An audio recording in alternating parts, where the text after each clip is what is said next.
नमस्कार, बहुत स्वागत है आपका। आप देख रहे हैं खबर अपने सीजी की। आपके साथ मैं हूं जिया शर्मा। खबर सबसे पहले रायपुर से आपको बता दें, बड़ी खबर। पूर्व सीएम डॉक्टर रमन सिंह ने राज्यपाल को चिट्ठी लिखी है। छत्तीसगढ़ में बढ़ती नक्सली घटनाओं को लेकर उन्होंने पत्र लिखा है। पिछले 6 महीने में नक्सली घटनाएं लगातार बढ़ी हैं, ये रमन सिंह ने कहा है। हमने नक्सलवाद को खत्म करने के लिए जो कदम उठाए वो अब रुक गए हैं। पूर्व सीएम ने राज्यपाल से अपील की है, नक्सलवाद के खिलाफ कठोर कदम उठाने के लिए सरकार को निर्देश दें।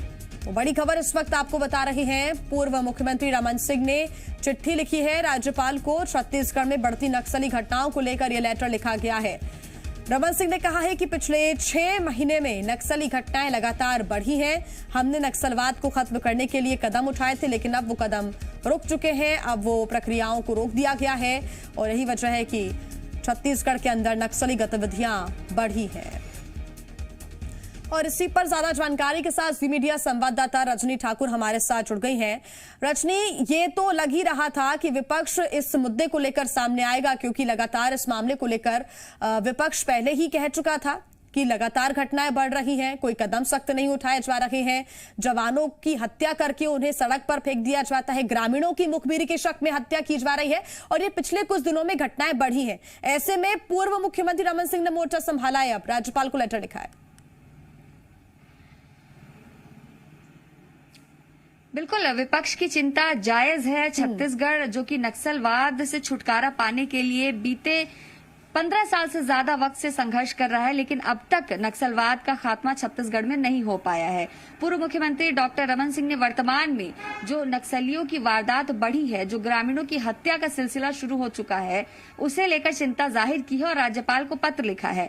पत्र में उन्होंने कई बातों का जिक्र किया। उन्होंने कहा कि बीजापुर में 25 से ज्यादा ग्रामीणों की हत्या हो जाती है, लेकिन न तो मुख्यमंत्री दौरा करते हैं, न गृह मंत्री दौरा करते हैं। साथ ही उन्होंने ये भी कहा कि बीते 15 सालों में जो काम भाजपा कर रही थी नक्सलवाद को खत्म करने के लिए, जो कदम उठाए जा रहे थे वो रुक गए हैं। हालांकि ये किन कदमों की बात हो रही है, इस पर असमंजस की स्थिति है, क्योंकि बीते 15 साल के कार्यकाल की अगर हम बात करें भाजपा की, तो उसी दौरान झीरम हमला होता है, दोरनापाल की घटना होती है, जगरगुंडा की घटना होती है। ये तमाम बड़ी घटनाएं, तमाम बड़ी नक्सल घटनाएं होती हैं, लेकिन उसके बावजूद पूर्व मुख्यमंत्री डॉक्टर रमन सिंह ऐसा कह रहे हैं। खैर, उसे छोड़ भी दिया जाए। वर्तमान परिस्थिति की हम बात करते हैं। नक्सलियों का आक्रोश, नक्सलियों की बौखलाहट जिस तरह से देखने को मिल रही है, वो अपने आप में चिंता का विषय है और ये सरकार फिलहाल बिल्कुल नक्सल मोर्चे पर फेल नजर आ रही है। हालांकि इसके एक कारण पे गौर करें तो एक कारण ये भी है कि लगातार जो नक्सली हैं उनकी घर वापसी के लिए सुरक्षा बल की तरफ से अभियान चलाए जा रहे हैं। अलग अलग तरीके से अभियान चलाए जा रहे हैं। नक्सलियों के जो परिवार के लोग हैं गांवों में, उनसे संपर्क किया जा रहा है और कोशिश ये हो रही है कि परिवार के जरिए एक भावनात्मक दबाव बने और परिवार के जरिए ही नक्सलियों की घर वापसी हो सके। इसका असर भी देखने को मिल रहा है। दूसरी सबसे बड़ी बात कि बीते कुछ दिनों में जब से कोरोना का संकट देखने को मिला है, नक्सलियों को जो बैक सपोर्ट मिलता है, जो उनको आर्थिक मदद मिलती है, वो पहुंचनी बंद हो गई है। ये भी बौखलाहट की एक बड़ी वजह है। तीसरी वजह ये है कि पिछले कुछ दिनों में इस तरह की घटनाएं सामने आई कि जो ग्रामीण हैं उन्होंने अब नक्सलियों की बात मानने से या उनका कोई भी काम करने से इनकार कर दिया है। यानी कि ग्रामीणों का असहयोग नक्सलियों को मिल रहा है और यही वजह है कि नक्सलियों का जो गुस्सा है, जो नक्सलियों की बौखलाहट है, वो इस तरह से सामने आती है कि आए दिन ग्रामीणों की हत्या हो रही है।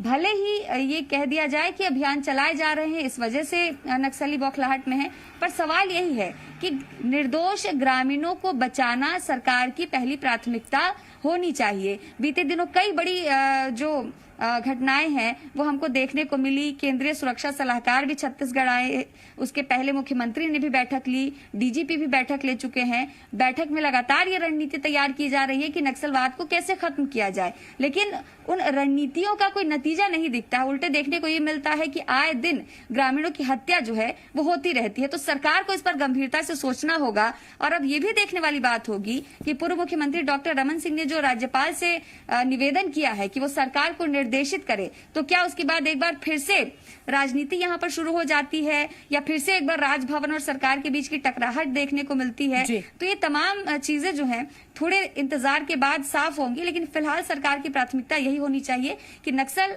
घटनाओं को कम किया जाए। बिल्कुल, और रजनी ये स्वाभाविक सा लगता है जब पूर्व मुख्यमंत्री डॉक्टर रमन सिंह ने अगर लेटर लिखा है और तमाम सवाल उठाए हैं सरकार की रणनीति के ऊपर, तो सरकार की तरफ से, कांग्रेस की तरफ से जरूर कोई ना कोई प्रतिक्रिया आएगी और कहीं ना कहीं ये मुद्दा भी सियासी टर्न एक बार फिर लेता हुआ नजर आएगा। आप बने रहिए रजनी हमारे साथ, आके आपसे अपडेट्स हम लेंगे।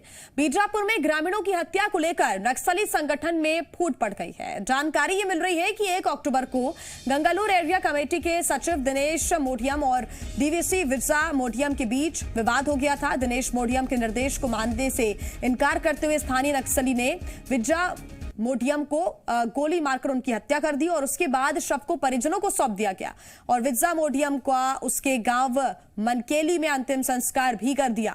अब इन मारे गए नक्सली यानी कि विरसा मोडियम पर सरकार ने 8 लाख रुपए का इनाम घोषित कर रखा था, जिस पर कई थानों में 18 मामले दर्ज हैं। आईजी बस्तर पी सुंदरराज के मुताबिक आदिवासियों से मारपीट, हत्या समेत कई मामलों को लेकर नक्सलियों में फूट पड़ गई है। उन्होंने कहा कि नक्सली संगठन का खात्मा जो हो रहा है अब उसकी शुरुआत भी हो गई है और जल्द ही इसका जो सकारात्मक रिजल्ट है वो भी देखने को जल्द मिलेगा। सीपीएम माओवादी संगठन की पश्चिम बस्तर डिवीजन की Gangalur area committee incharge divisional committee member Modiyam Vijja को उनके अधीनस्थ स्थानीय कैडर्स द्वारा गोली मारकर हत्या करने की जानकारी अभी सामने आ रहा है। पुलिस के पास प्राप्त जानकारी अनुसार मोडियम विज्जा द्वारा उनके अधीनस्थ स्थानीय कैडर्स को निर्दोष आदिवासी ग्रामीण को हत्या करने का टारगेट दी गई। इस बात को विरोध करते हुए स्थानीय कैडर्स और मोडियम विज्जा के बीच में काफी वाद विवाद की स्थिति निर्मित हो गई। हाल फिलहाल में माओवादी संगठन सिर्फ एक बाइक का वातावरण निर्मित करके जनता को आतंकी एक इसमें रखने के लिए कोशिश की जा रही है। इसको स्थानीय कैडर्स द्वारा विरोध की जा रही है। इसी बात को लेकर जगह जगह पर संगठन में फूट का स्थिति निर्मित हो रहा है। ये तमाम परिस्थिति के ऊपर पुलिस द्वारा निगरानी रखा हुआ।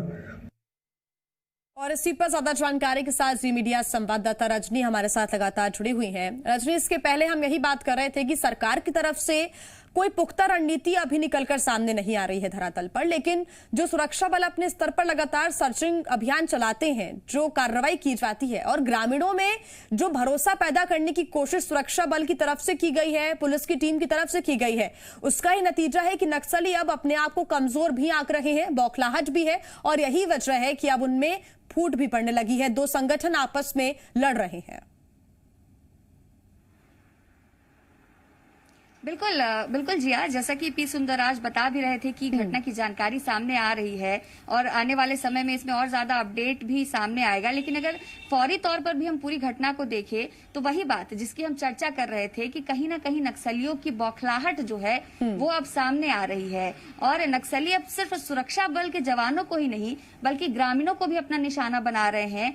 और उसके अलावा जो सबसे बड़ी बात है वो ये कि आपसी उनकी जो रणनीति है वो यहाँ पर पूरी तरह से फेल नजर आ रही है। अगर एक नक्सली संगठन दूसरे नक्सली संगठन से अलग काम कर रहा है, उनकी विचारधारा अलग अलग है, तो ये सबसे बेहतर मौका माना जा सकता है सुरक्षा बल के जवानों के लिए नक्सलवाद को खत्म करने का। और सरकार को भी इसी दिशा में सोचना चाहिए। जिस तरीके से लगातार नक्सल घटनाएं हो रही हैं, ग्राम पंचायत बुलाई जाती है, ग्रामीणों की हत्या कर दी जाती है, बाकी ग्रामीणों के सामने उनको मुखबिर बता दिया जाता है। बिल्कुल, तो इस लिहाज से रजनी ये कहीं ना कहीं एक सकारात्मक खबर जरूर है। अगर पी सुंदरराज ने भी ये कहा है कि ये कहीं ना कहीं नक्सलियों के खात्मे की शुरुआत है, तो वाकई इस मामले में आगे और क्या खुलासे होते हैं उसमें देखना होगा। लेकिन कहीं ना कहीं ये सकारात्मक खबर जरूर मिल रही है कि नक्सली अब जो संगठन है उनका वो कमजोर होता हुआ नजर आ रहा है।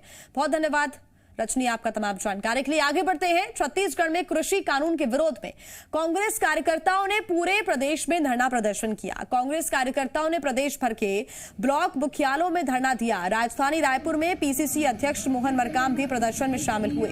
मोहन मरकाम ने कृषि बिल को किसानों के लिए काला कानून बताया है। मोहन मरकाम ने बताया कि प्रदर्शन 31 अक्टूबर तक चरणबद्ध चलेगा और इस दौरान 20 लाख से अधिक किसानों के हस्ताक्षर लेकर राष्ट्रपति को ज्ञापन सौंपेंगे।